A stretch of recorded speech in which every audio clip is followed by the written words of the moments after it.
A rainy September morning draped the ancient forests of Germania in a gray, relentless mist. A young, broad-shouldered warrior adjusted his chainmail, his eyes tracking the disciplined Roman column moving steadily in the distance. The gleaming armor, the synchronized march, the disciplined precision of the imperial soldiers, it all stirred a bitter envy in his heart. A sudden slap on his back from his older companion jolted him to attention. Their war leader's hand rose, signaling the men to take their positions. Hundreds of tribal warriors surged forward, their hearts pounding, ready for a clash that would decide the fate of the land. It was 4 A.D., the dawn of a new millennium.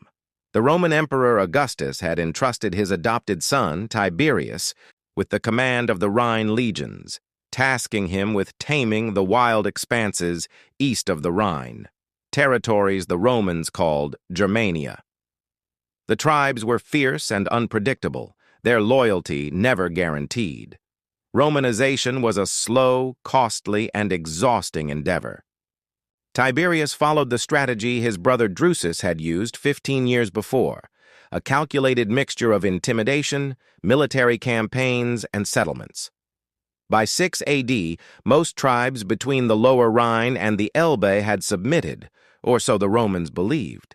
With Germania seemingly pacified, Augustus sent a large portion of the fighting force southeast to quell unrest in Illyricum. To continue the pacification and integration, Augustus appointed a civil governor, Publius Quinctilius Varus.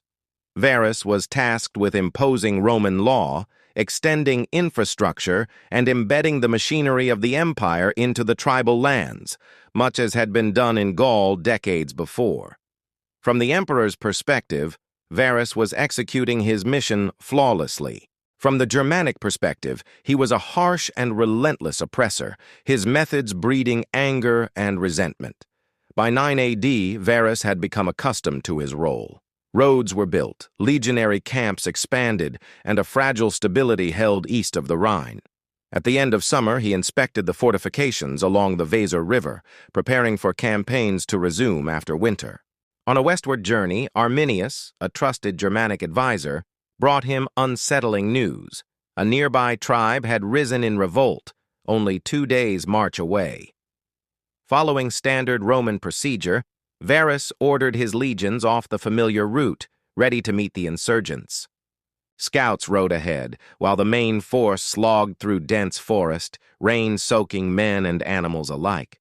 The mud slowed their progress, and even the disciplined legionnaires muttered curses under their breaths. Varus believed he had the situation under control. The forest had other plans. A sudden roar shattered the morning mist. Spears, rocks, and flaming missiles rained down on the unsuspecting Romans. The legion faltered, centurions struggling to restore order as the tribes attacked with brutal precision. Yet even in chaos, the Romans' discipline allowed them to regroup. The barbarians withdrew into the forest, leaving devastation behind. Varus, furious at the betrayal of Arminius, the son of a Cherusci chieftain, once declared a friend of Rome, spoke harsh words to his officers, though he knew choices were limited. At dawn, he resumed the march westward toward the Rhine, unaware of the trap that awaited. The legions marched day and night through relentless rain, their exhaustion mounting.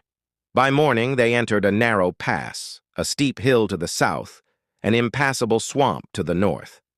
The soldiers were worn, and the full danger of the terrain eluded them. Varus noticed the makeshift wall of earth and branches at the base of the hill. He understood the meaning immediately, but retreat was impossible. From behind the rampart, hundreds of Germanic warriors unleashed a torrent of missiles. Arminius, knowing the limits of his lightly armed kin against heavy Roman infantry, directed them to harass from a distance while keeping formations tight. Some Roman cohorts advanced up the hill, relying on their superior training and courage, smashing through parts of the defenders. But the unyielding pressure of attacks wore them down. Reinforcements from multiple tribes poured in. Finally, Arminius signaled the full assault. Thousands of warriors armed with spears, axes, and swords swarmed the scattered Romans. Though the soldiers stood bravely, numbers and position were against them. Refusing to witness the annihilation of his army, Varus and his senior officers took their own lives. The battle raged until dusk. Only a few survivors remained from 3 Roman legions. The Teutoburg forest massacre sent shockwaves throughout the empire, obliterating 20 years of Roman efforts to conquer Germania.